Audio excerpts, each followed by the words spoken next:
What is up, guys, and welcome to the FPL WildCats live here this Thursday evening. Thank you for joining us, and I will pass over to Nim to introduce the two guests that we have. But before I do that, please do hit that like button. We've already got 8 likes, 31 of you watching. Also, hit that subscribe and that notification bell. And Nim, why don't you take it away? Yeah, thanks, Jay, and welcome everyone to the stream. Today we're joined by not only one, but 2 guests from the FPL community. FPL Poet is the winner of the 2009-2010 ESPN Star Sports Knockout Cup and fellow Scout Network member. Hey, Poet, how are you, buddy? Hello. Hi. Thank you, everyone, for joining us. Thank you. Really excited about the show. Thanks for coming on so late at night. It's what time did you say it was there with you? It's 3:15 right now. Wow, that's commitment. That's commitment. Thank you so much for joining us. My pleasure. And we're also joined by long-standing friend of the show, first-time guest and Crystal Palace correspondent for Planet FPL Pod. And if any of you do remember, my Pop-In Pod co-host from back in the day, Migtavious. How are you, Migtavious? I'm good. That's quite a dated reference. I don't think there's anyone here who actually listened to that. I do. Oh, come on. Oh, it was a Jay. classic. Well, Jay was our one viewer who listened about 40 times a week. It was the making of us, Meg, the making. Yeah. I really took it on to the next step. Yeah, of course. Okay, so at this point, we take a look over how we got on at last game week. So, Poet, would you mind kicking us off and letting us know how you got on in game week 10, please? And, of course, any transfers you're considering ahead of game week 11. Sure. Okay, I did not have a great game week 10. My score of 46 was just 2 above the average. Jaha was injured, so I wanted to bring in someone to replace Anguissa. My options were Zota and Foden, who both were among scout picks. But in the end, I went for Zota, which was a good move. Oh, so you did the same move as me, Anguissa to Jota. But I did not expect all 3 of my forwards to blank, especially with the Watkins penalty was really heartbreaking. Yeah, Watkins was very unlucky. Yeah.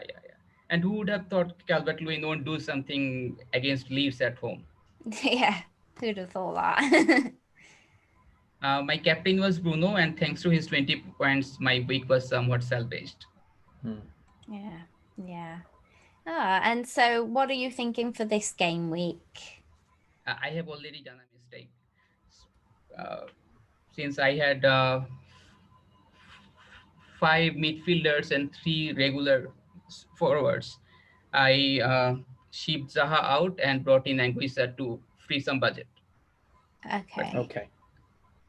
But now that Watkins will not be playing, so it has become somewhat of a challenge.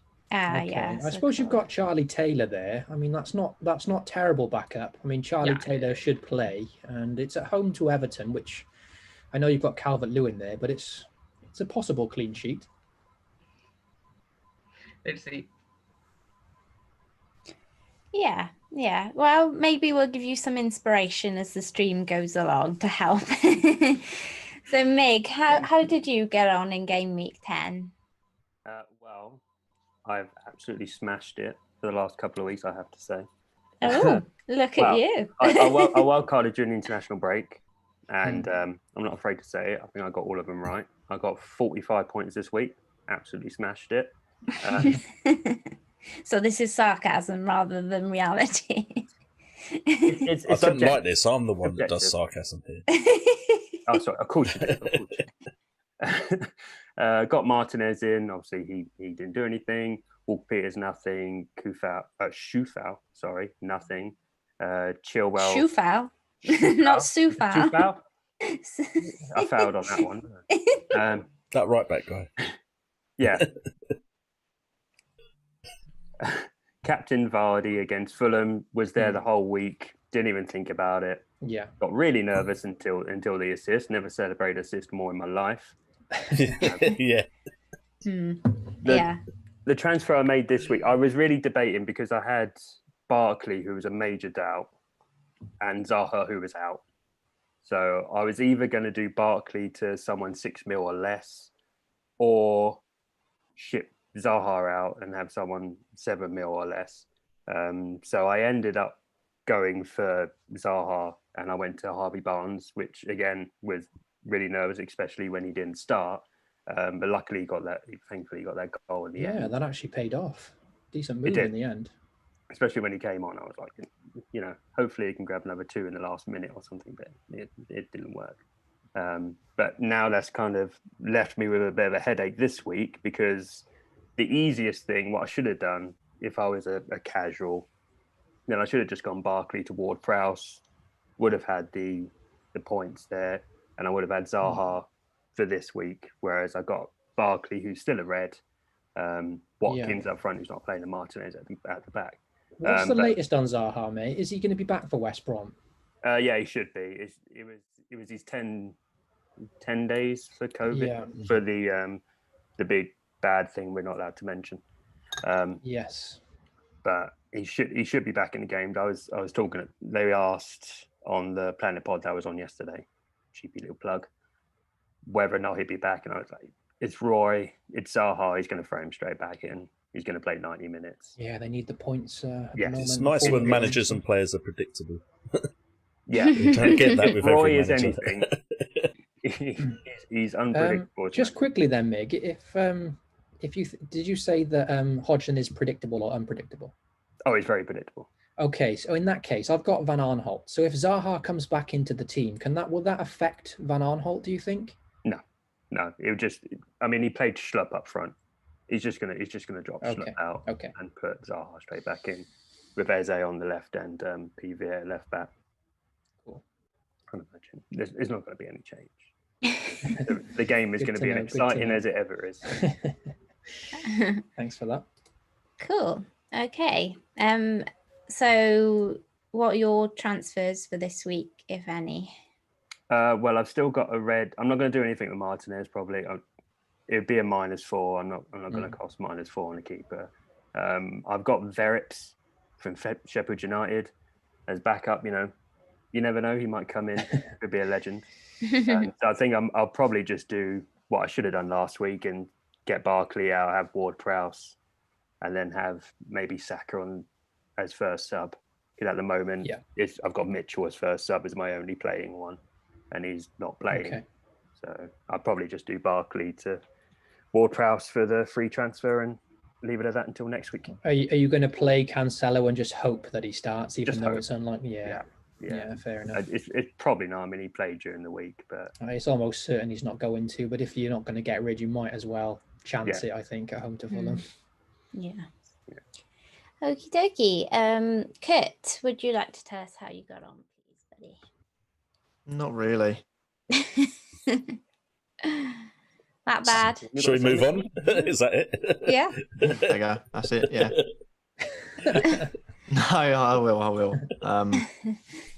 Yeah, not the best. It's just one of the weeks that happens. I don't like to hang myself up to too high a standard. I play the game like an idiot, and that means that I sometimes get point totals like an idiot. 49 points to a -4 mean I'm 45. It's just one of those games where nothing really works off. I mean, West Ham, once again, I don't know a team that has come so close to scoring every corner they've taken in a game ever. I mean, how on earth Cresswell doesn't have about 50 assists this season? I know, right? I do it's not painful. know. It's painful. And I watched the West Ham highlights. I watched the West Ham the Clips alternative commentary, and every single game it just seems to be corner comes in, headed off the post. However, having said that, it scored a corner this week, but Cresswell wasn't on it. So yeah, nothing really went my way. And I mean, I should have seen it coming. I should have seen the 0-0 Chelsea Spurs coming, because I'm pretty sure Lampard's done this before. Every other team, he will just say, you know what, we'll score more than you. I've got faith we'll score more than you. He sees a bigger team and thinks, well, sod that, and goes back into his shell. I'm pretty sure he did it at the end of last season. He got a 0-0 against one of the big teams earlier on this season. And I stuck with Son as my captain, which is a bit annoying. The other captain I probably would have had was Fernandes, and he got a nice tidy 10 points because he's missed a consistent 3 straight double-digit hauls. Yeah, it's one of those weeks. Doesn't happen. Cresswell could have had points, but didn't.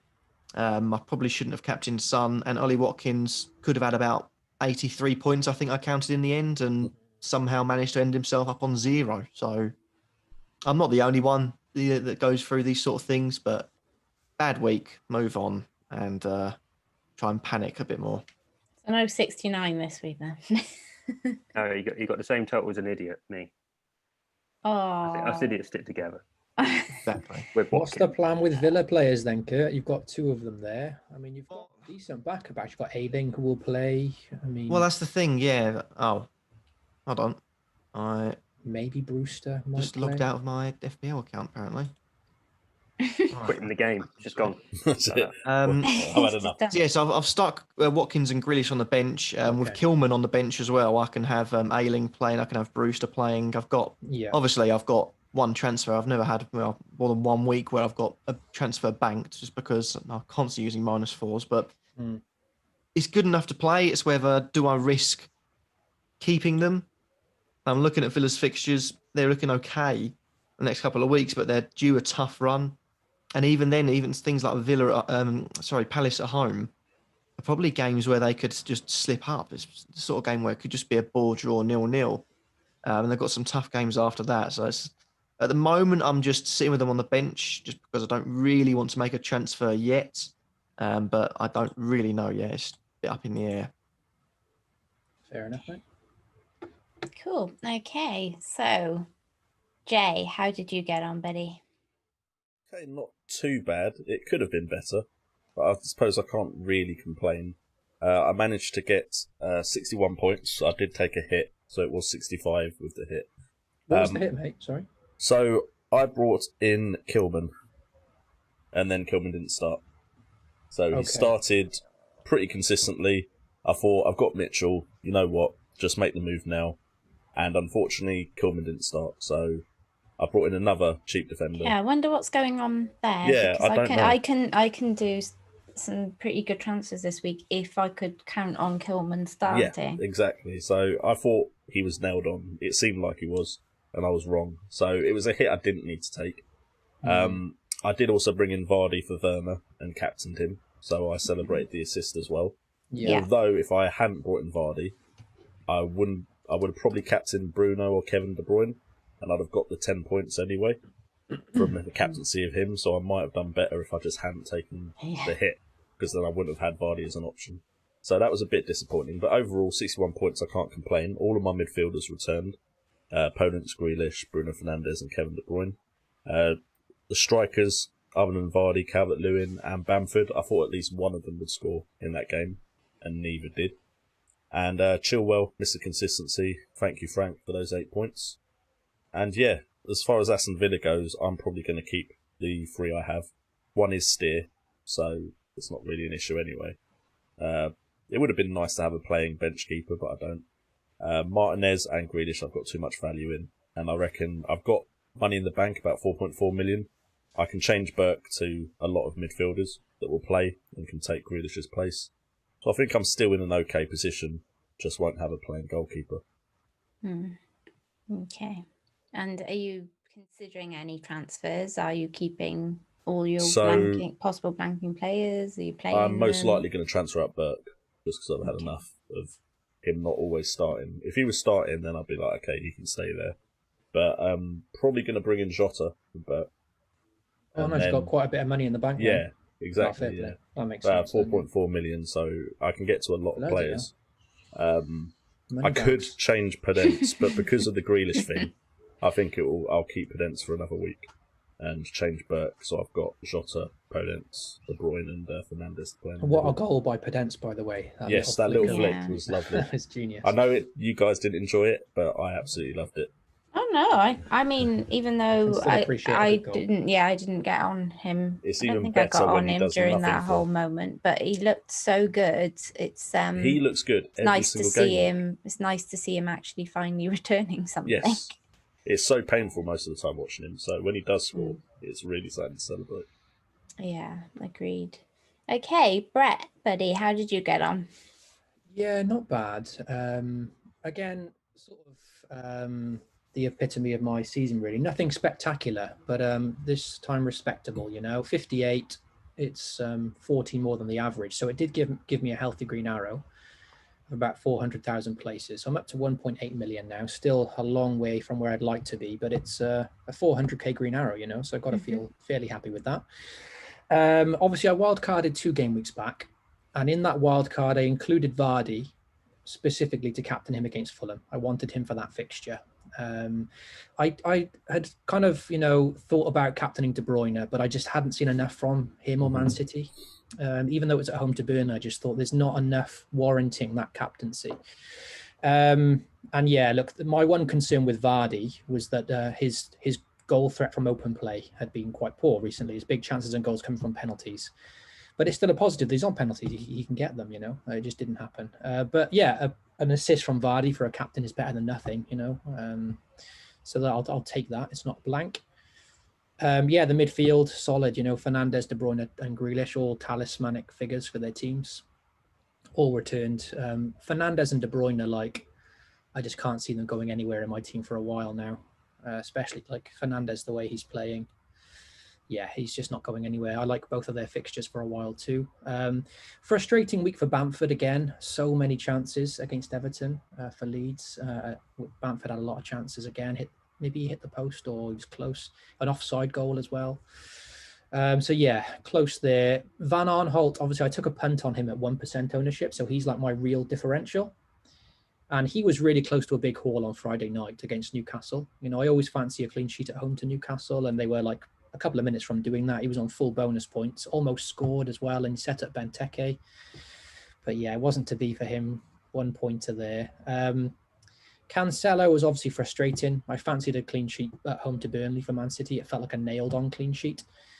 So it's frustrating that Cancelo would miss out on that. But I had Koufal on the bench ready for this situation, that if Cancelo ever missed out, then Koufal would come in.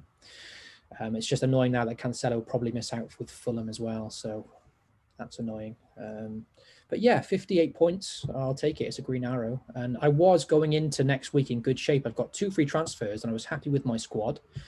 But now with 2 Villa players blanking and Cancelo probably blanking as well, because he probably won't play, there's a few headaches there. So I'm probably going to keep Martinez and Grealish just because I like their fixtures after the blank. They've got double game weeks to come probably as well. And I feel like Cancelo is a longer term headache, whereas Martinez and Grealish are a problem for 1 week. They'll be back the week after with nice fixtures to come. With Cancelo, he's probably a long term headache. So I might sell him this week, I think, to give me that 10th player. And I'll just roll. Oh, interesting. Yeah, I'll probably sell Cancelo because I haven't got a good backup on the bench. I've only got Mitchell and Riedewald to come in. Well, I did see, I don't know if Meg can maybe help us out here, but I did see that Mitchell is back and Palace actually tweeted that he's back today. So are you sure that wasn't Ferguson? Oh, was it Ferguson? I think that might have been Ferguson because he's been out for a long time. Double check now with my contacts. So I think Mitchell's back. He's just not playing now. Just not playing. Oh, okay, fair enough. So that's a bit of a frustration. I couldn't remember which one it was. I know it's definitely one of their defenders that are back. Yeah, and I mean, Riedewald at 4.4 million. I had him on the wild card because he was 4.4, the cheapest midfielder that was starting, really, like one of the cheapest. But so he might start this week against West Brom, but it's still not ideal cover. I don't know if he's going to start. And because Kufal will come in for Grealish, if I keep Grealish, I've got no one for sure coming in for Cancelo. And I just feel like maybe I'll sell him. Mark has confirmed it was Ferguson. Sorry, my bad. I wasn't sure. I know it was one or the other. So the two young ones. Yeah. So that's a positive for Ferguson owners. If anyone's kept hold. I think some people have. I'm looking at maybe, I'd like to go to Kyle Walker if I could, because I know he's going to start at home to Fulham, but I can't get up to his price of 6.2 million. I really like Walker at the moment, and he just seems nailed on, but expensive. I'm worried that Diaz might get rotated for Fulham at home. Seems like a nailed on clean sheet, so he's been playing a lot. I think Diaz might even get rested as well, just predicting. So I don't feel safe going to him. So I might go to Reece James at Chelsea at 5.1 million. He's not a City option, and I'd like a City option, but he got rested midweek, and he's so exciting going forward. I think for 5.1 at the best defence in the league at the moment, Reece James is a bargain. So I might go to him, I think. And yeah, that's me. That's probably going to be my one transfer, and then I'll have two next week then to get Salah back for Fulham. Nice. Well, yeah, and get Ziyech out if he disappoints. Okay. Well, it was another green arrow for me this week. I got 59 points, so 55 with the -4. My standout players were Chilwell with his 8 points from his clean sheet. Fernandes with his second half flurry of points. So thank goodness for Cavani coming on is all I can say on that one. Grealish with his 10 points from his minutes played, goals scored and bonus points.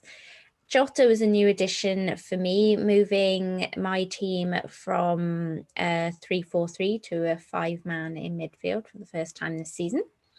A nice 9 points backed from Jota. Lastly, Vardy was brought in for Kane and captained, so like Jay basically. That was a horrific watch, that match, and like most of the FPL community that got Vardy in this week, I definitely celebrated that assist as well. Because it was quite a fortunate assist as well. Yeah. Like, quite lucky to get those points, really. Such a bad performance. Leicester were just so bad. Anyway, whilst it was a green arrow, and it's always good to get a green arrow, it wasn't the full story. As you guys can see, bringing in Jota meant that I did bench Wilson.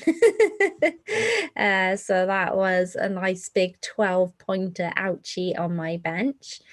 And basically, because I used my funds that I had in my bank to upgrade Anguissa to Jota, I now no longer have any cash in the bank to get in any City players.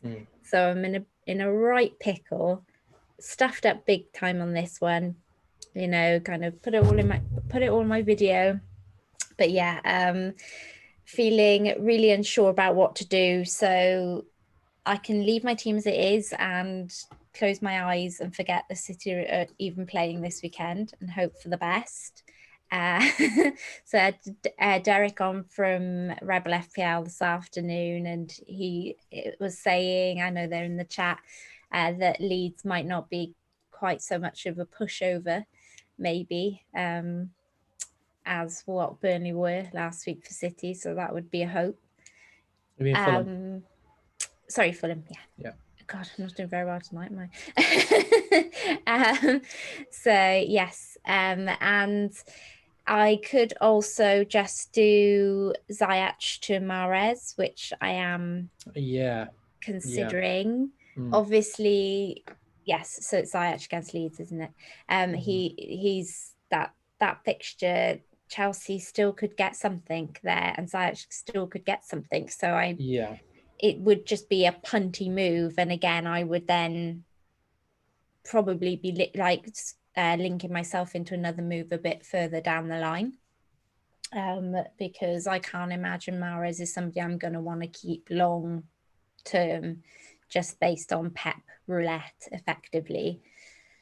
Or I can just go in big now and just pull the plaster off and get KDB in, and that would require selling Wilson to either Che, Adams or Welbeck. It would mean moving Ziyech to KDB, and then depending on whether I went Che or Welbeck, it would mean either Kilman, if it was Che, because I'd only have 4.3 for that spot, or if I go Welbeck, then I can go any 4.7 mil defender or less. So you need to free up funds in defence as well to make those moves. Yeah, unfortunately, it would mean selling Robertson, which I don't love. I don't love it. I've been a big fan of his like all season, and I still think he'll outscore Trent by a mile. But that Liverpool defence is a mess right now, and without any attacking returns, Brett, it's tough going owning that player for 7 million. You know, it's really, really tough. It's a classic case of wanting what you don't have. Because I don't have Robertson, I'm not spending all this money in defence now. I'm still looking at, I'm like, how can I get Robertson in the next couple of weeks? I keep thinking how to get him in, but people that have him, obviously, and you know, it's like 4 blanks in 5 for him now. That 112 point to be in the outlier. Yeah, I can understand the frustration because it is a lot of money when like Chilwell and Reece James and a lot cheaper and doing quite well. So yes, and the other thing, Robertson though. The other thing as well is that there's no way that you can have, as Scout put it, the Holy Trinity with having somebody like Robson in defence. There's no way I'm going to be able to afford KDB, Salah and Bruno in midfield without selling Robertson. So it's, and that is ideally, unless Jota really does prove his worth over Salah, that is really what we're all working towards, I guess, isn't it? Is having, KDB, Salah and Bruno in mid. So that's my issues, basically. So it could be anything. Although I do know that if I want to make the Mahrez move, I'm most likely going to have to do it this evening because he's already risen once since the weekend and I only have 0.1 in the bank, so I can't afford another rise. if it wasn't for Aston Villa, the blank that's just happened, before that happened, I was looking at, because I had 2 free transfers, I thought, well, I've got to use one. My team's in good shape. Shall I just go to Mahrez from Ziyech for 1 week? I have just the right money to do it. Exactly. And I was thinking, I could get him for Fulham. I've got 2 free transfers again next week. I can just get rid. But with the Villa blank now, I probably have to keep Ziyech and give him Leeds, which isn't the worst, but I was considering the Mahrez move myself just for Fulham, really, and West Brom. Yeah, I guess there's every possibility I could just take, because I'm happy to keep Martinez and play him as well. Like, I'm not too fast. I'm also happy to keep Grealish with those double game weeks and everything around the corner. So I guess if I wanted to, I could do Mahrez and move Wilson onto Che or Welbeck this week for the -4, just to have, playing 10. And then next week do a -4 then to do KDB and whoever for Robertson. But it's whether or not I'm just kicking the can down the road. Then they face United that week, so it's a bit different than facing Fulham, isn't it? Yeah, it's true. It's then it's the Salah argument, isn't it? It's then it's trying to squeeze him in rather than it's I couldn't watch the Brighton game. I didn't watch Salah play them. I can't go without Salah for Fulham. I don't think. It's just I can't do it. Yeah, I would love to join you on that, but I need Son to score 3 goals against Arsenal before I can move him on. That'll happen. That's fine. So okay, let's move on to some questions then. So our first one is from our fast becoming regular, Nuclear Atoms. I think I saw in the chat that he sets his alarm to watch us. So thank you, Nuclear. He asks, how does he get KDB in his team without losing cover from other teams? The question we'd all like the answer to. So he says he's thinking of bringing in Mahrez for Ziyech, so something what we were just discussing, Brett, as a 1-week punt, and then after Manchester Derby, transferring in Jota and KDB for Salah and Mahrez. So, Poet, any thoughts on what myself and Brett were just discussing with the Ziyech to Mahrez thing as a 1-week punt? Well, I just noticed that someone was saying that Mahrez started 7 of the last 9 Premier League matches. Wow, that's good. So you see, this is a make or break. Mahrez can give only 1 point, or he may even score a brace. So you can never be sure. True. Very true. That's why we call it a punt. So Yes. you on the other hand, Ziyech should probably be playing Leeds, so he can also be among points as well. Mm-hmm. So Yeah, you will have rested as to- well. Rested in the Champions League. So you will have to depend on your luck. If you make the transfer, you will have to pray that Mahrez does well. If you keep him, then you have to pray that Ziyech will offer you some points. Yeah, that's a good point. Yeah, when I saw... If it was me, if I had Ziyech, I would not have brought in Mahrez. Oh, okay. Interesting. Good point. Go on, Brett. What was you going to ask? When I saw that Ziyech was rested in midweek, that did make me feel a bit better about it as well. So we know he's going to start. He did come on, didn't he? And he got a yellow card when he came on. So he didn't do anything when he actually came on. So yeah, just to kind of play devil's advocate a little bit there. Okay, so Mig, talk to me. What about Jota and KDB for Salah and Mahrez? Sorry, Salah and Mahrez in for Jota and KDB.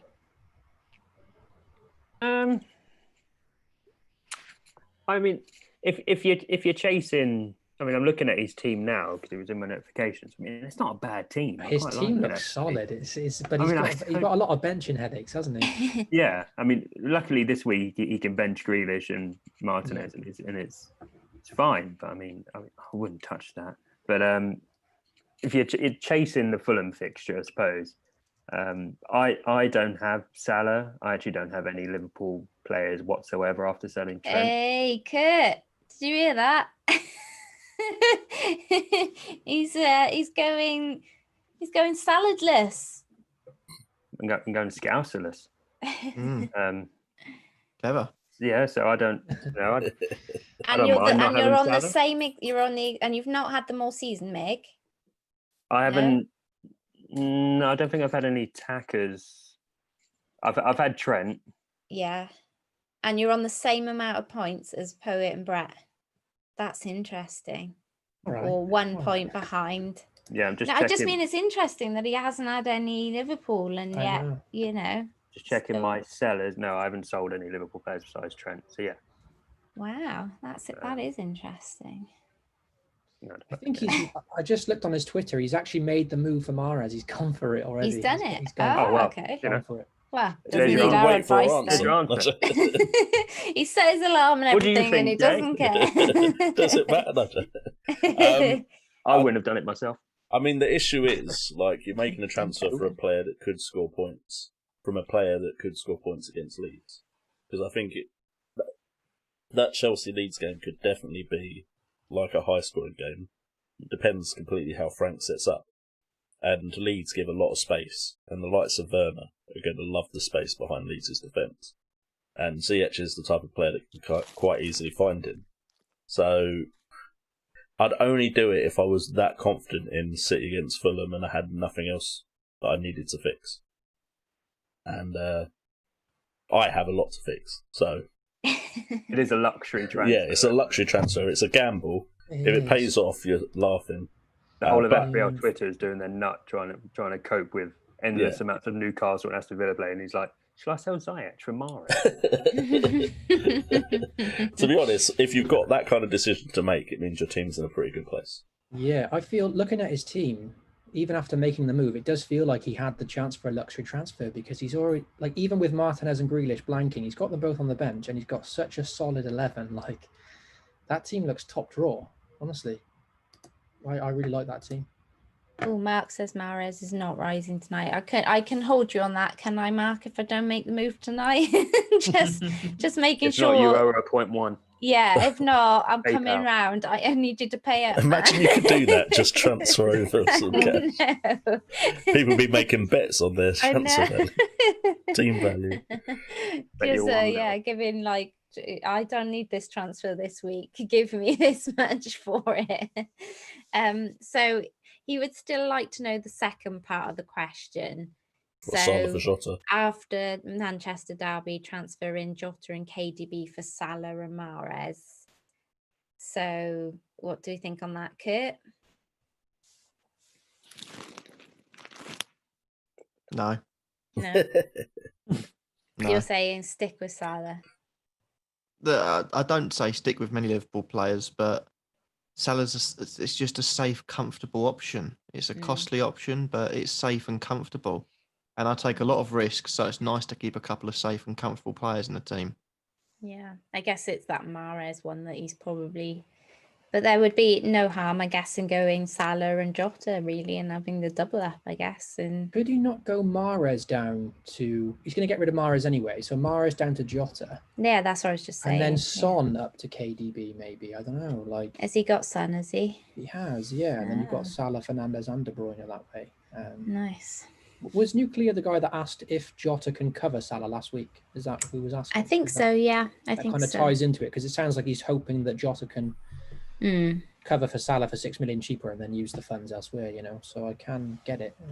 Yeah, and we had a strong chat about that this afternoon on my stream, and it's a tough one. Whilst he's no Mo Salah, he is posting good points at the moment. So, you know, it's whether he gets to be not a rotation risk, I think. It's gonna take one of those really big Salah hauls to make us think otherwise, you know, until he gives us one of those big, you know, brace or hat trick. Oh God, that's coming now. Thanks for that, Brett. That's what we need this weekend. from him, but no, that's not what we need this weekend. Save it for next weekend. No, don't save it for then either. Just until I get him back in the team. Save it for Gameweek 39. Yeah, when I can use my second wildcard, please. My free pick. Yeah. Okay. FPL Najib says, "Hi Nim, what are we gonna do about the Villa and Newcastle players? And can we get away with 10 players this week? As crazy as it sounds, I'm thinking of doing nothing this week and getting Salah and Jota next week by removing Vardy, which means 3 transfers for a -4. Well, personally, buddy, since you addressed me, I'll go first. I think that it's absolutely fine running with 10 players this week. There'll be a lot of people, Martinez highly owned in the game. Don't think, I mean, there'll be a few people with backup goalkeepers, but a vast amount of us will be running without a second goalkeeper. Whilst we still don't know for definite, really, whether that game is going to be put into next week. It looks very unlikely, but, you know, it still is a tiny possibility. So I'm going to run with 10 men, and I wouldn't necessarily, like some of the guys, you know, discussed there earlier when we were talking about our teams, not in kind of mad keen rush to sell on some of those, you know, good informed players. The only one I'm considering is maybe Wilson, only because I'm hearing that Newcastle may be out longer than just the week, whereas Villa players, obviously, they should be back next week regardless. So I don't dislike that, and I love the idea of you having Salah and Jota for that Fulham matchup. Even if Vardy does well, I think, you know, that you're getting 2 possibly for the price of 1 there. So it's my thoughts on that. But does anybody else want to weigh in? Poet, what do you think? Does that sound like a good move with you, or was something else you would suggest? Well, he's planning to getting rid of Vardy with a -4. I think that may hurt him in the end. After this week, yeah. Yeah. Because Vardy is a fixture-proof player. You never know if he will score 2 or 3 goals.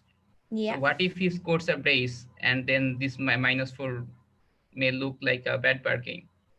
Yes, very good point. Very good point. I guess he's thinking it's for somebody like Salah, who, you know, will have a good fixture in Fulham. So pluses and minuses. But again, it's back to Jay's point a bit earlier, I guess. Yeah, Isn't but that Vardy right? plays at home against Brighton in Game Week 12. That's So that is, I don't see any point in selling Vardy with the -4. Oh. That is my personal opinion. No, of course, that's what you're here for, buddy. That's To great. be fair, I won't be selling him. I won't, because I brought him in for these Yeah, fixtures, good point. and Brighton was one of them. So I've gone for the gamble that I think he can score big against these sides, and I'm going to see out the fixtures that I picked him for, and then probably transfer him out after that. So I will keep him against Brighton as well. Yeah, okay. Go on, Brett. So Jay, are you going to go without Mo Salah for Fulham? Potentially it'll be Jota for Fulham, and that's it. Okay, have you already got Jota?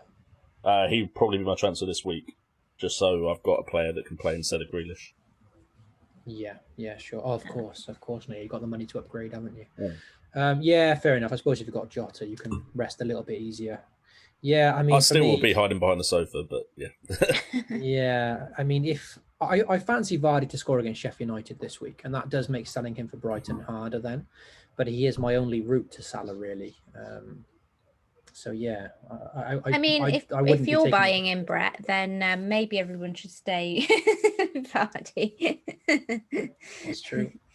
To be fair, you will be with a lot of people. I think you're definitely going to be with the crowd there. For those that don't have him now, they will be flooding for that. To be honest, I'm tempted with a quick switch, KDB to Salah and then back again. Yeah, I have thought about doing that with Bruno. I said that last week, didn't I? I've considered. If I really want Salah, that's how I'll probably bring him in. So Vardy would still stay. Yeah, I think I need to see Vardy this week before I make a judgment. If Leicester are much like they were last week, then I don't think I want to know, regardless of whatever their next fixture is. Vardy, like Kurt, doesn't have a very good affinity with Sheffield United, so I reckon Vardy will score. Me too, actually. I do fancy him scoring this one. I think I just need... Sorry, go on. Quickly. So Focus in the chat says as well that Pereira's back for Leicester today. Ricardo Pereira. That's a huge boost. Is also back. Yeah, and Soyuncu, Yeah, Soyuncu's back. And when Castagna gets back as well, all those are going to help Vardy for sure. I think he's missing those overlapping backs. Like Castagna was setting up Vardy a lot at the start of the season. So yeah. Yes, it'll be very interesting to see them this week. I think he'll score. I hope he'll score because he's in my team. But I do want to see how the whole team's gelling, still together. So anyone else wants to add to that? Mig, any plans to get Salah for that fixture, that fun fixture, or you're just happy where you are? I just, I've got a season. So laid back, man. So laid back. I'd love to be as laid back as you are, honest to God. When you look at your team and you don't care, it's a lot easier. That's what I've been doing wrong. You look and you worry too much. But I've gone a season before without having Salah at all, and it hurt a lot. Even though I in the end I just kind of gave up. It's like, it's Christmas now, I'm not going to get him. He hasn't really punished me that much this season. I've always fancied Mane more, just as a player, and I've always sided with Mane. I was going to say, as a player. And a man. But no, if I get anyone, it'd be Jota. I think I haven't really got that many premium in midfield to sort of swap to him. It's kind of Son or De Bruyne, and I prefer Son again. I just like owning Son, and De Bruyne's got the fixtures as well. So I'm not gonna. I obviously if he bangs, it's gonna hurt the rank a lot. But it's been one of those seasons where he will bang, and then someone hopefully random in my team, like, I don't know, Saka, I can see at the moment. Well, maybe not Saka. Maybe, one of the other players. I was going to say, you're going to need some cash if you're thinking of upgrading Saka to Salah. Now, that's when you need to start paying people for those 0.1s that we were just talking about. A lot of 0.1s. But no, I if it'd be anyone, it'd be Jota, just purely for the price. Cool. Okay. So, Kurt, anything else to add to that before I move on? No, I think it's been talked about quite a bit. So yeah, happy to move on. Okay. FPL Focus would like to know, and this is a Migtavius specific question. Could you recommend a Palace player? No. quit the snip? Is that right? Type Beg your pardon. player. Okay, yeah. Would you like to explain? That he had a tweet, and it basically someone had a player, and it sounded like a certain operation where you might snip something. Okay. The name of it, and it's actually my spare keeper Verips said it sounded like an operation where you might religiously snip something off. So I was like, you can have it for a snip. It was a wonderful pun that I made, and we've all moved on from it. But now we haven't. Now you'll have to choose. Apparently, now you have to choose a player that you suggest. Well, there's always Verips. He could come in for one game, hopefully. Although he's playing against Vardy, so that won't work out. Well, there was one. I am laughing so hard now if he keeps a clean sheet or saves a penalty or something. If he plays, then wow. He's never. I don't even know if he's on the bench in these games. Yeah, he's got from game week 5. I mean, he wasn't even there for the first 4 game weeks, poor lad. His first name's Michael, though, so he's a good guy. Well, there was one name that came up in your dream stream earlier with Derek, and that was Armstrong. Yeah. Because I'm obviously thinking about doing the Barkley to Ward-Prowse, but I mean, Armstrong's $500,000 cheaper. He's probably got the quicker legs than Ward-Prowse. He's a lot there on the edge of the box, the late midfielder making the run. So he can make 5.5. Gemma mentioned Pereira and stuff, but can't go West Brom against Palace. I can't recommend that. Riedeveld, he's really cheap, 4.4. He'll sit in your bench, he'll do nothing. It'd be great. I've got him at the moment. He does wonders. He's got wonderful hair. Do you think he can make a start? Because he was starting for a bit, didn't play against Newcastle, and when he came on, he actually looked all right. So he's been one of the best midfielders we've had. Palace Twitter loves him, loves Gyro, but Roy likes having quite an aged, experienced midfield.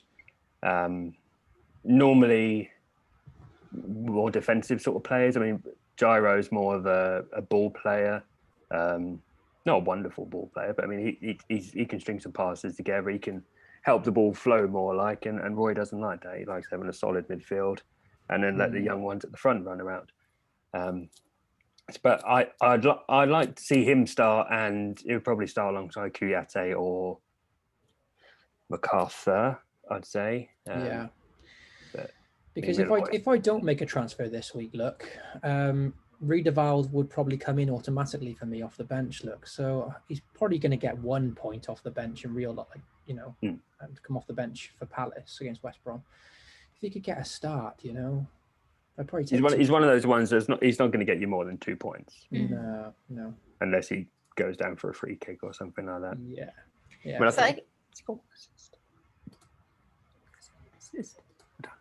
He scored. He has scored once away to Fulham. Well, that's more than Benteke has. Maybe I'll play him up front. He might end up coming into my team because it depends if I make a transfer or not, really. But you're not talking about Benteke, are you? No.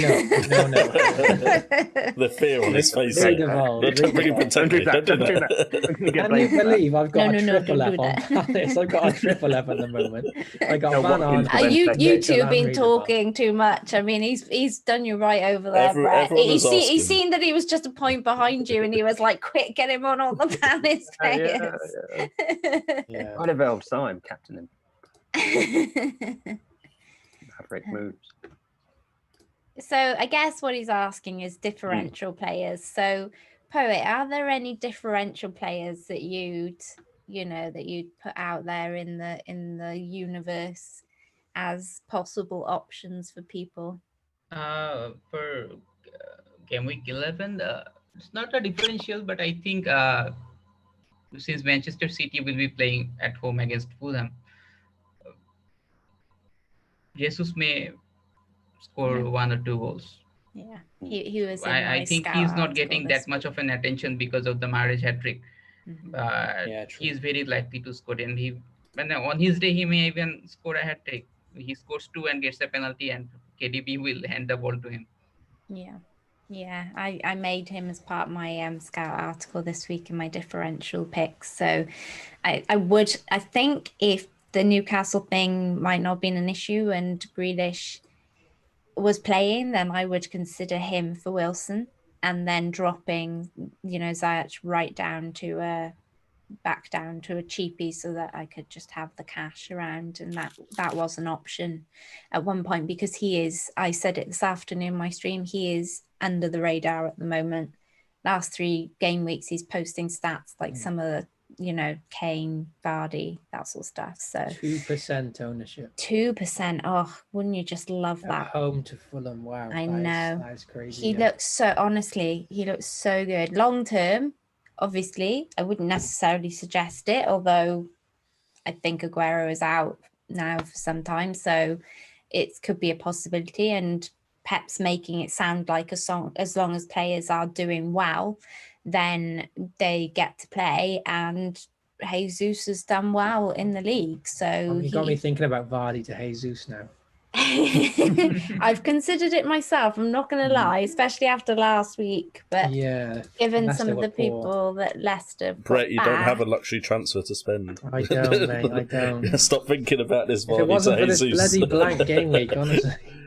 I mean, I don't have luxury transfers. I just do them anyway. Look at me. I mean, I don't think I've actually rolled a transfer yet this season. I'm just taking it for fun, making it rain. Might get him into my differential team. Oh, there we go. Yeah. It's great. I've got 5.2 mil in the bank in that.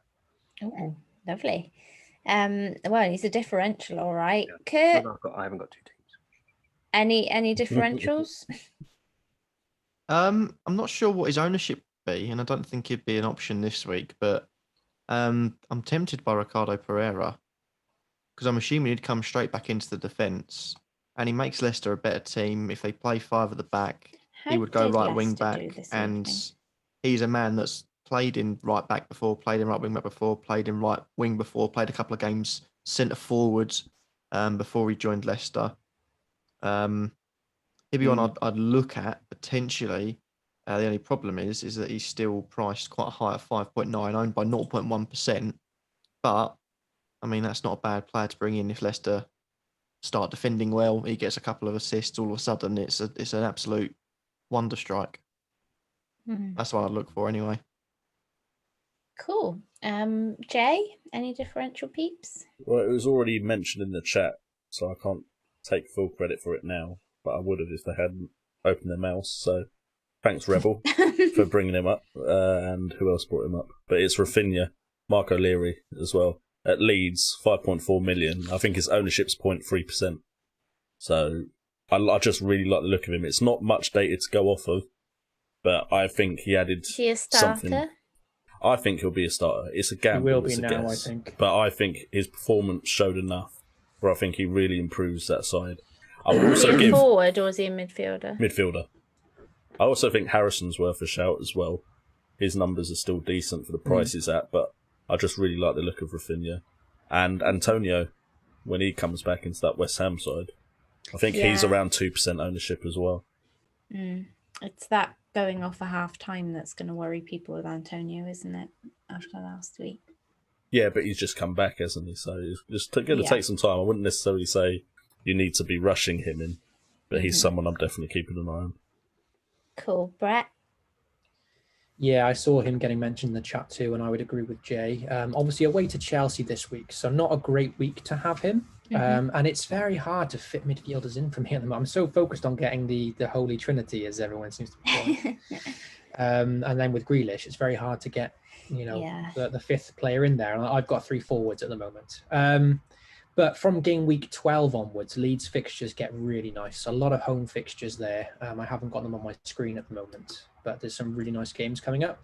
Yeah. And during that game against Everton, I was watching Rafinha, and I actually went onto the FPL website to check his price before he scored, because I was thinking, wow, this guy looks really good. I think we were chatting about it, weren't we, on our WhatsApp group? Yeah, he was really impressive. And yeah, I like him as an option for sure. 5.4, a good replacement. If obviously Pedent scored last week, so it makes it a bit trickier. But if you've got that kind of price range, or like Mig was talking about Armstrong or something at that price, I quite like Rafinha at 5.4, yeah. And their fixtures do turn from the following game week. They're really good fixtures.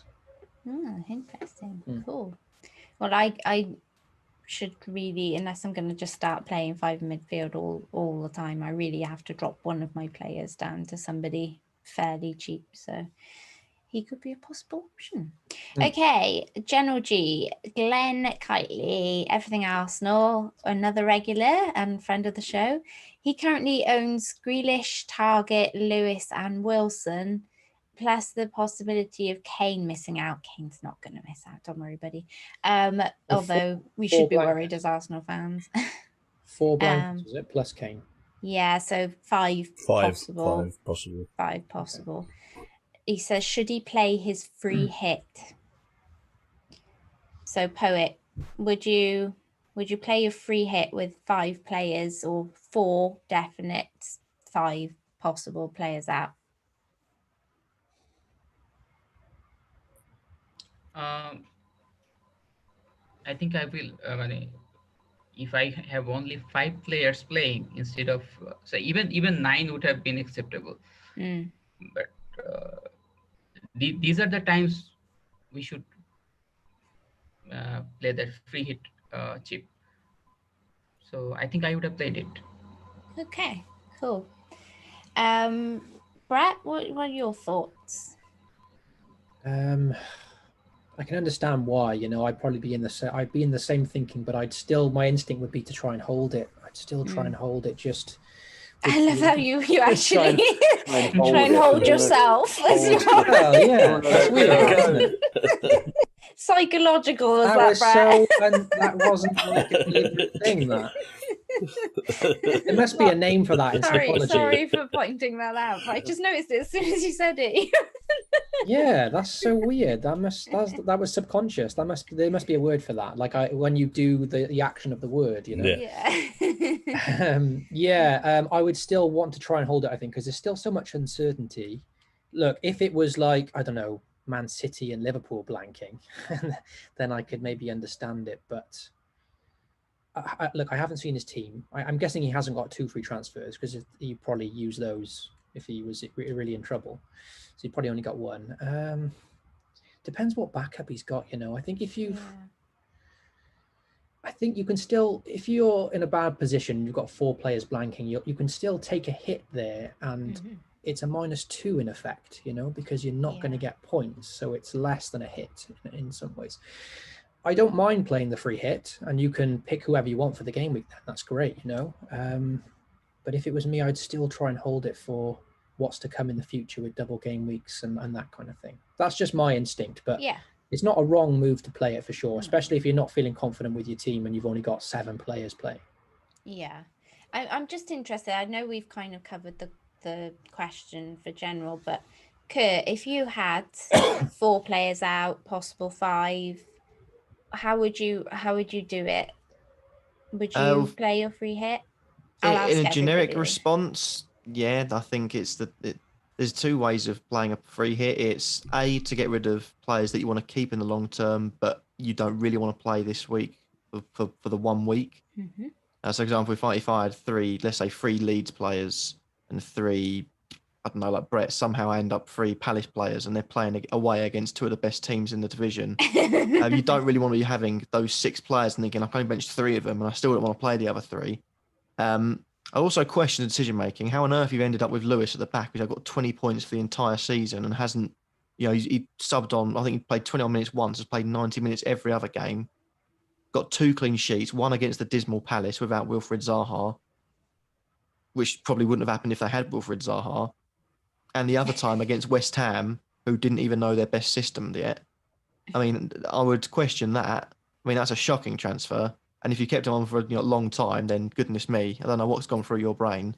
But he's a bench option that plays. Yeah. He's 4.3. There's better options. Is he 4.3? All right, that's too well going for me then. But if you got him in when he's 4.3, I'll get Lewis in. Fair enough. But he might have had him since he's 4.5. Yeah, but sometimes you have other transfers to make that are more important than changing the bench play. But even so, that's a player that would never play. It's basically like me having Brathwaite or Branthwaite from Everton. He's never going to play. Mitchell.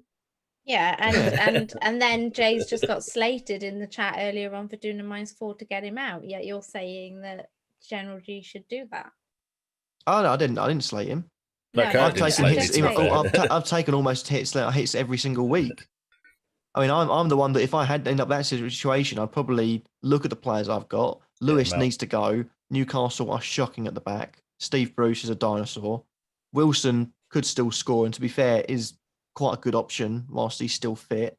And the other two, who are they? Grealish and someone? Martinez, maybe? Martinez, I'm assuming. Target was one, Target, yeah. Target was one. Yeah. Target and who's the other one, Nim? Grealish, Target, Lewis and Wilson. So you got 3 to bench there if you take Lewis out. And Kane. Well, Kane will play. Yeah. Kane will play because he loves North London derby. I think so too. I think so too. I think we all think he will. Spurs played tonight, didn't they? I hope he does because he's in my team. Yeah, he's in my team as well. Kane played. He's going to come back and be like, "You all said he was going to play." You'll get a penalty. You'll get a penalty against Arsenal. No. The only thing I see scuppering that is that in our Welsh group, one of the guys there did a bit of detective work, and his wife is due like this week to give birth. So that is the only thing that could be Kane's wife. So that could not be Jamal Lewis's. I was going to say, what's that got to do? Still get Jamal Lewis out even if it doesn't come. So I think that's the only thing maybe why this mystery kind of, injury has appeared. So could be the whole covering for a birth thing. And that is the only time. I mean, as an Arsenal fan, I'm praying he doesn't play against us, because if he does, he's going to go mad. But I think, like we've all just said, we all expect him to play, and this is just Mourinho. I mean, Roy Keane summed up perfectly in those sort of scenarios. The player's not having the baby. It's very true. As long as if it comes out and it's healthy, I'm off to the 30, I'll be back a bit later. If it's not come out yet, I'm off to the 30, I'll be back a bit later. Simple. Yeah. Oh, wow. I guess in some cases, this is why the chip is there if you've got injuries or lots of players blanking, So I'm adverse to using it. I would try and hold it, but on the plus side, if you are going to use it with City at home to Fulham, one of the best fixtures to get, you can have the luxury of loading up for that fixture, providing you can get the Pep Guardiola rotation correct. You could get, Mahrez or Sterling and De Bruyne and like a defender, or Edison, because he'll start. Bank the clean sheet, a lot of points on offer up front, maybe Jesus. There's a nice fixture to attack there if you are going to use the free hit. So that would be one thing in favour of it for me. Mm-hmm. Jay, I'd be tempted to take hits. Yeah. Just because it's players that aren't playing. So it's effectively players that will get 0 if you keep them, for players that could get 2 points. At least. So I prefer to use the free hit to either allow me to play a blank game week without having to try and arrange my team for that beforehand, or to attack at some point later on in the season. So I would take the hits instead of using a free hit. Yeah, agreed. Graham says in the chat, Kane can deliver for his wife and the team. I like that. I thought he was an Arsenal fan. What are you expecting here? What do you want, man? we all know what to expect. Yeah, that's true. It's going to be, Okay, so do we have any quickfire questions, Brett, please?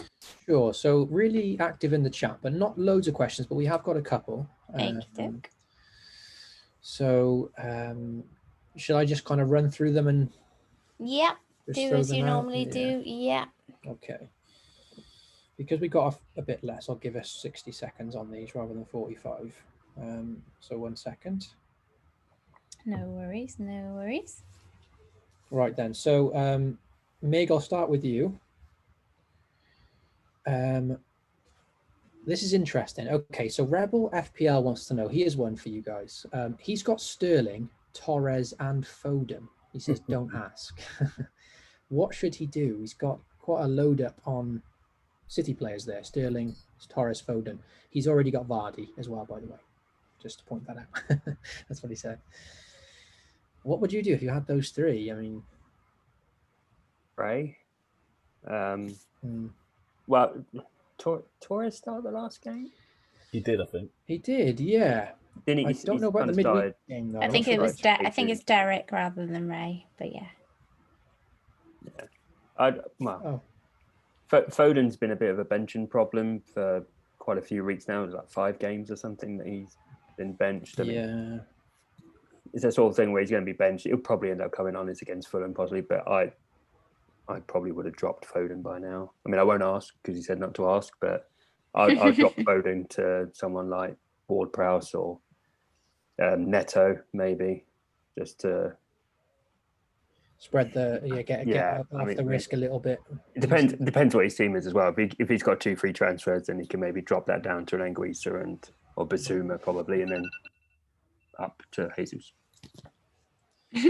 Cool. Yeah, the other two I still like Sterling and Torres. Anyone else got anything to say on that? Because it's quite an interesting question. Anyone fancy those options this week? Too much pep roulette. I'd say maybe stick with Sterling for a bit and hope he comes back into the side because we know what he can do when he plays. But yeah, for me it's just KDB at the moment. It's the safe and simple option, and there's so many other headaches for me right now that KDB, especially with David Silva out, it's almost like KDB has to be there to be that creative player. Yeah. I guess if you did Sterling to KDB, at least you've got one certainty. I still think KDB will be dropped once in this Christmas period. I think they'll have to rest him at some point. Yeah, but I just think he's the one that's most likely to play. What do you mean? He had his rest the other day. They're playing 3 games every week or something like that, or every 3 days they've got a game or something along those lines. Plus, they are through effectively now, I think, in the Champions League, so KDB will get another rest in that one, you'd think, as well, now that it's like a hopefully dead rubber. So cool. Okay, so the next one, let's have a quick look. Okay, so this one's for Poet. So FPL Focus wants to know, what's your thoughts on Cavani? Any thoughts on him at all after his performance last game week? Is he now an option? Well, for this week, the game is against West Ham, although that is away. But I will still fancy his chances because he will have a great deal of supply with Bruno Fernandes and Rashford behind him. Yeah, get again on the score sheet. Do you think he could be what sort of Lukaku was and then kind of drifted away, like that sort of big target man for the sort of smaller players like Rashford and Martial to sort of play around with? That sounded really bad. I think if he's given the chance, if he plays week in, week out, he'll always bang in the goals. Yeah, I was really impressed with him, actually. He made such an impact in that second half. And with Martial not in form, they're going to turn to him for goals, because Fernandes is sort of carrying them at the moment. So, and the goals he scored, it looked like the perfect striker. He looked sharp, which is class is permanent. Rare at Man United.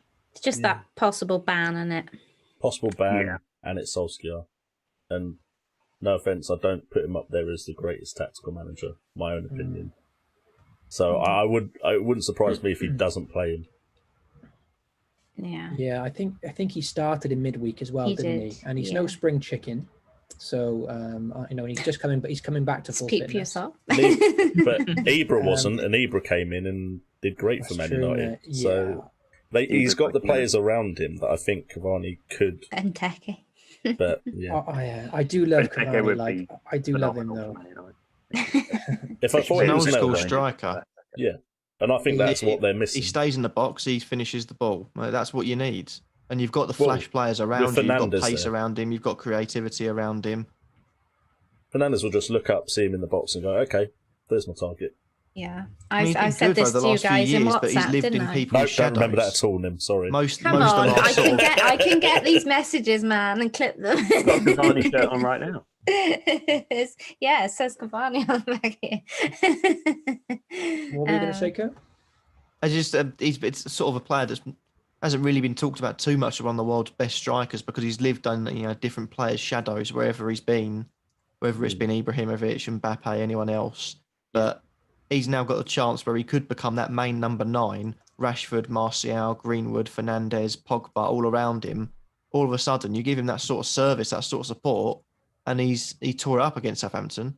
It was the reason they won the game. I was so Plain and impressed. simple. I do love Cavani. Like, I've always really liked him, and just his passion and his record speaks for himself. His goal scoring record is insane. And it's not just the fact he Brett finishes the looks like ball; he's it's his in love. attacking movement. I've always loved Cavani. I really like. If you watch, you could spend a game watching Cavani's movement, and he's always on the move. He's generally in the right area. Yeah, he knows where to go. He's a defender's nightmare. He's not big. He's not muscly. He's not small. He's not skinny. He's not fast. He's not overly strength, advantageous. He's just ordinary Cavani. bloke who's a fantastic finisher. So I'd say I'm intrigued by him. It just depends on when he plays and where he plays.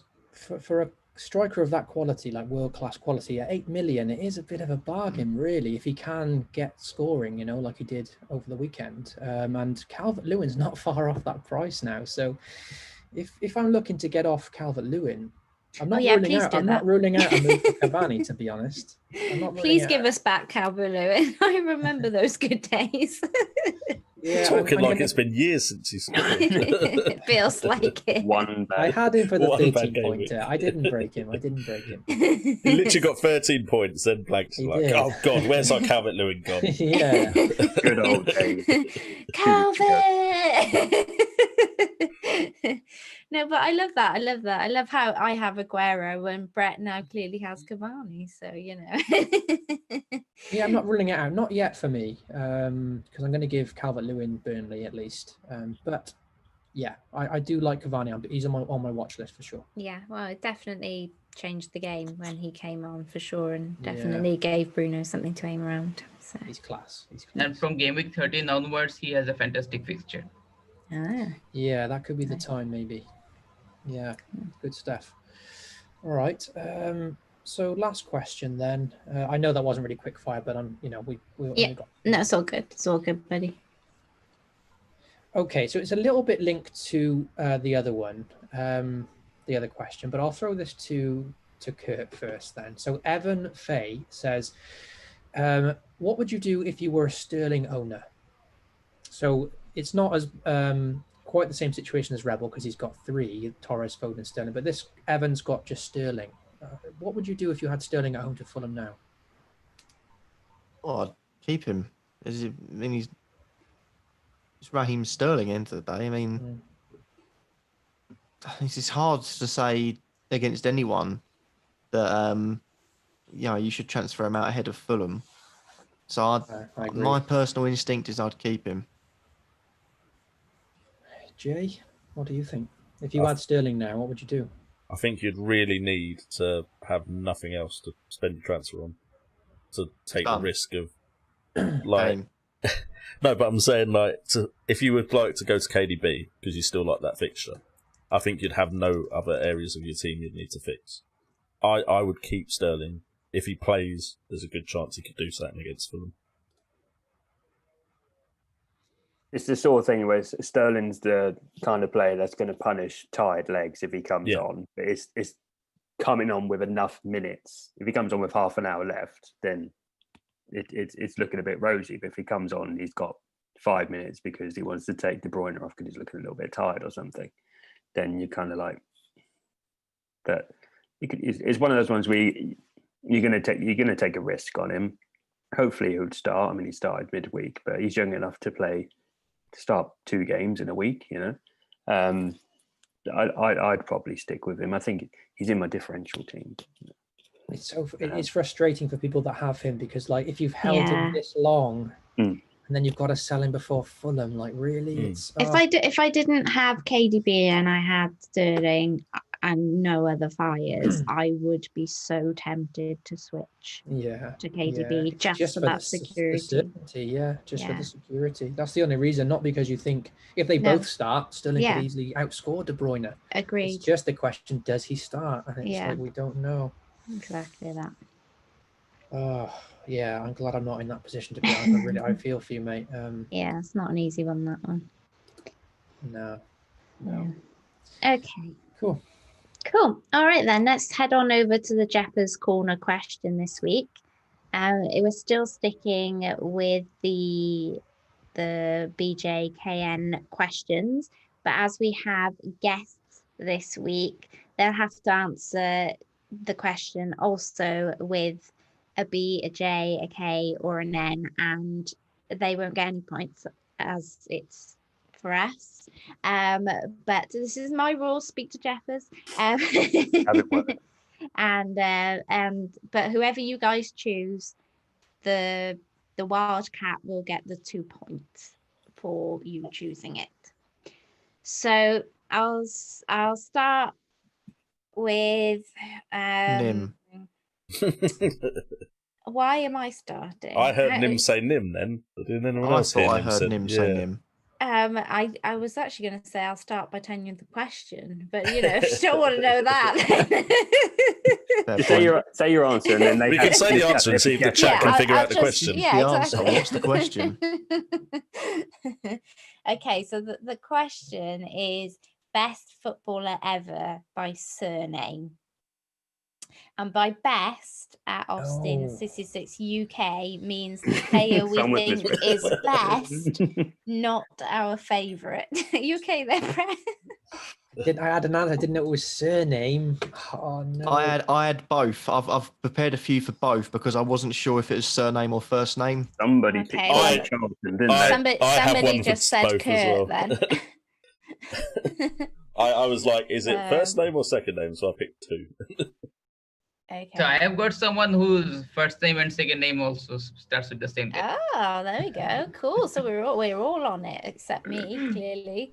I struggled with this one because the people who I class as best don't have the. So can we clarify? Does it have to be the best or one of the best? The best footballer ever, I think. Well, Let me just none of us may get any points because we all agree on who the best player is. Well, Cristiano Ronaldo doesn't begin with exactly. BJK Well, that's or N, what I was thinking. Lionel Messi. No, he's irrelevant. It was complete. Pele. I thought I had all this. I thought it would be fairer if we went for one of the best because then it opens up for some debate. And you have to make a case for that player. Yeah. I had a really good answer for this too, but it was. But I mean, I don't think Jeff my is answer. around, but I think at least my answer I had a jokey answer, but my serious answer, I think in his position is the best, personally. Okay. Only in his position. Right, let's go with one of then. I think because then at least we all have some answer or other and some debate. So go on then, Kurt. You seem quite keen. Well, I wasn't sure if it was first name or surname, so I had lists on had names on a list. So half of them are gone, and then I wasn't sure if it was, one of the best, the best, or if I could just go with a jokey answer. It seems clear I can't go with a jokey answer. So Ati Nuhiu's out of the way. I can't say the Austrian/Kosovan giant is the best player ever. But one of the things I can say, and I don't know if anyone else will say it, but taking the diving, flamboyant, idiotic style out of this game, I know Sergio Busquets, I think, is one of the best, if not the best, defensive midfielder of our generation. I think you look at Barcelona's success, and it is just nailed against him. You look, Xavi is brilliant, Iniesta's brilliant, Messi's brilliant, but you look at the way they play and the kingpin and all of that, the man that holds them all together. Besides Puyol, whilst he was in the team, though I still think he's probably better than Puyol, is Sergio Busquets. I think, yes, he's diving pansy. He's a bit of an arsehole when he's on the pitch. He loves to sort of shake someone's hand and then claim he's had his arm broken by that same person. But in his playing style, I think he's wonderful, and he's the best defensive midfielder of our generation. Not the best footballer of our generation, not the best ever, but probably up there as one of the best defensive midfielders ever, the best of our generation. Kurt, just to clarify right now, the scores are me on 6 points, Brett on 4 points, yourself on 4 points, and Jay on 2 points. So if you're saying biscuits, you're giving a point to Brett, right? Right. Yeah, he's trying to secure a point for himself. The best I could come up with my name is Robbie Keane, and I don't think that's class, to be honest. So you could have had Jurgen Klinsmann. Not a bad shout. That's who I thought you were talking about when you were talking about the diving and stuff. No, I just think you look at Biscuits and you look at some of his play, and he's absolutely magnificent to watch. But then you look at him get tackled, and it's like he's been absolutely machine gunned down by a bloody military force. It's ridiculous. The Barcelona team have dive from time to time, but he's one of the worst. Goodness me. But yeah, in terms of that, I think Busquets is definitely up there. It doesn't matter who the points go to. It's fact, in my eyes. Okay. Does anyone want to argue, Kurt, that Busquets is not one of the best? For the position, no. No, not for the position. I'm happy with that. As position on the diving board, no, he's quality. Okay, cool. All right then. So, Poet, would you like to give us yours? Well, since we had some rules and regulations, so it was probably JKN something. Yeah, B. Yeah. B. Okay. The first name that came to my mind was Kevin Keegan. Okay. So it starts with K. The first name starts with K, and the last name starts with K as well. Does that mean he gets 4 points? Yeah. I think I've got my captain's armband on Poet this week, so I get 8 points. Okay. Any reasoning for it other than it just starting with a K? Well, in his days, he was an excellent player. Fair enough. Wasn't Short it- and sweet. Isn't it because didn't he not go to a World Cup, and that was like part of the 86 or something World Cup that he was injured or he didn't get picked for the squad, and they were saying that's why that was a big reason why we didn't win. I have a feeling it was Keegan. I could be making that up. He had lovely hair. You're obsessed with hair. I don't know if my when you point's lose your correct. own, you become obsessed with other people. Okay then. So, who wants to go next? Jay, go on. I've been answered. I was aware that I wasn't doing too great because I have J, which isn't easiest for most of these questions. No, it's not. No, So you're I'm having their hard end of the straw. I'm going for the 2 points this week. Ooh. And I'm going to go for Jairzinho, who replaced Garincha. Jairzinho, Brazilian right winger, replaced Garincha in the Brazilian side, won the World Cup in 1970, scoring in every single game he played in that World Cup. Okay. I mean, the fact that none of us have heard of him means you're not educated. I did. Yeah, not educated in football. How dare you? I mean, one winner. thing I want to challenge you on Played is with that Pele. I don't think I've heard anyone answer so far saying they're going to go with 2 points. It's either you've gone with it or you've not. Like, I had 2 points last week. I went with Biscuits this week because it's I think it's a fact that he's up there. Oh yeah, you said like you're going with. You said last you're week. going with 2 points. See, Ray, amazing player in the chat. You said you're going with. Yeah. You're going to try and go with 2 points. Exactly, Which means you're not convinced by it. Before we started, I clarified. You also read that off one his of the Wikipedia best page, I players. reckon. No, I'm not convinced. Look, last week, songs. Guarantee you all went around songs going R-N-R-K. And you all went for 2 points. I think as soon as I clarified that the question was one of the best, I think it opens it up for Jairzinho. Brian Yule, great shout. Rebel FPL. Come on, guys. Just you're not educated. Rebel says Jairzinho to you too, actually. Look, shush, I'm trying to argue here. And he was nicknamed the Hurricane. Exactly. Nick, see, people know about him, just you lot don't. All right, okay. I will let you have it. If Jeffers know who he is, I reckon I get the 2 points. Oh, Jeff is in the chat now. What do you think, Jeffers? You going to allow it? Are you going to allow Jazzy? We should move on, and then when Jeffers says it's rubbish, he can't have his 2 points, we can go back to him. All right, okay, cool. Well, if you don't get the 2 points, I've had my answer. No one else is getting the point. Okay. All right then, Brett. So before I knew it was surname, I did have one, and it was actually going to be a point for Jay. So because it was the first name, I was going to say Johan Cruyff. Ah, that was my other one in case it was first name. In case it was that was mine as well. I think because it's surname, I know it's convenient that it ends with B, but I'll say George Best. It just seems like an easy one to say for the letter B. Well, he's good in the question.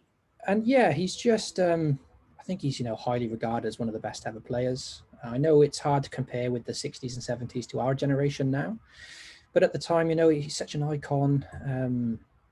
I think before the Ballon d'Or was the Ballon d'Or, he won one. I think he won like European Player in the World or whatever, Player of the Year. And yeah, he's just highly regarded as one of the most iconic, best footballers of all time, really. So I'll say George Best. Cool. Yeah, I mean, that's not a bad shout. I didn't think about that one. Yeah. One of the world's best players on and off the pitch. Yeah. One of them got it. One of them. I've run out of to give. Worth it. I've 2 here, and one suits me more and one doesn't. Here we go. No. If she goes with the end, she's going for the 2 points, and we have to say no. No, wait. Hold on a minute. Wait. What I don't mean in terms of points. I mean as in one the table would give me 2 points, but I don't necessarily agree with it. But I know that he is for a lot of people, and one is more my personal feeling. So I'm going to go with my personal feeling. So the one I was going to say for the N, or I could have said for the N, would have been Neymar, obviously, because a lot of people would say he's one of the best players in the world. But I'm going to punt because for me, he's one of the best players, and the Arsenal wouldn't be the Invincibles without him, Bergkamp. And I know it's giving a point to Brett, but I personally think that 28 games in that Invincible squad, he's one of the best players out there. And one of the best Arsenal players ever to play. So it's not one a bad of the shout. best World Cup goals as well. I also would have challenged you because Neymar's technically his first name. A noodle. Oh yeah. No, also a noodle, but it's That's his also first an name. endo noodle. So yeah, that's what I was like. I could try and challenge that for the end, but I wouldn't be believing it, if you see what I mean. Whereas Bergkamp, I genuinely have some affiliation and believe that he is one of the best, out there. So yeah. So I know it's only giving Brett more points and putting him ahead of me, but I'm praying now. I'm interested to see what Meg's gonna say. So go on, Meg. I felt a little bit hard done by here. I thought as soon as I heard the question, I thought, oh yeah, I've got plenty to choose from here with M's. I've got Messi, Maradona, Moore, Maldini. I've got to be playing in. Not specified for these letters. And then it's because you're not here every week, unfortunately, buddy. What can you do? Some of us have the jobs. You'll have to fight Ray for the 5th wildcat position. He's stronger than me. But then it clicked to my head, and I was like, I wonder if I can do it on a technicality with one that is one of the best in the world. And I'm glad that Kurt said, well, Neymar's his first name. Because I did think, if I can get my phone, he knows where I'm going. I think I know where you're going with this now. Arantes de Nascimento. Nascimento, also known as Pele. Yeah. But Nascimento is his surname. It's an N. It's an N. I'll take the 2 points. Nascimento is the surname, yes. Yeah. Nice. Weirdly enough, I did think about that because I thought about Neymar. I thought, okay, wonder what others there are. And I saw Pele was one of the ones I looked for. Garincha did come to mind, but his wasn't. I think it's an F or something like that. It doesn't really fit with the surname, but because a lot of people in Brazil and stuff reckon that he was better than Pele, but Nascimento fitted with the letters, so I'll come with that one. Oh, So, yeah. I'll give it the shout either, to be fair. So okay. Oh, thank you. That might have helped me keep up with Brett a little bit there. You can pay me later on, it's fine. Oh, well, in sweets. Okay, cool. Well, thank you everyone for joining us this evening. And thank you to my two guests, obviously, FPL Poet and Megtavius. And I will pass over to Jay to wrap up and tell us where you can find all those guys. No, I'm not doing that. All I'm going to do is say Jeff says Jarzinho, definitely a good shout. Oh, well, there you go. Definitely a good shout. Yeah. It's a right shout. A good shout. I'm taking it. That's 2 points for me. All right. He's in charge of the table anyway. Yeah, I'm he's sure, in charge. If he says it's fine, then it's fine. You're allowed. And that's it for the stream. Nothing else. I just want my points. No, I'm joking. So, guys, if you have enjoyed the stream, please do, of course, do all the things that help us on YouTube. It is all free. Just takes a second. You hit the like button, you subscribe, hit that notification bell. Also, check us out on Twitter at FPL WildCats, where you are updated for when we are going live next. And check us out also on Instagram. And with that being said, thank you to our two guests for joining us, FPL Poet and Megtavius. It's been a pleasure. And I'll catch you guys next time. See you later. Great shout, Josine.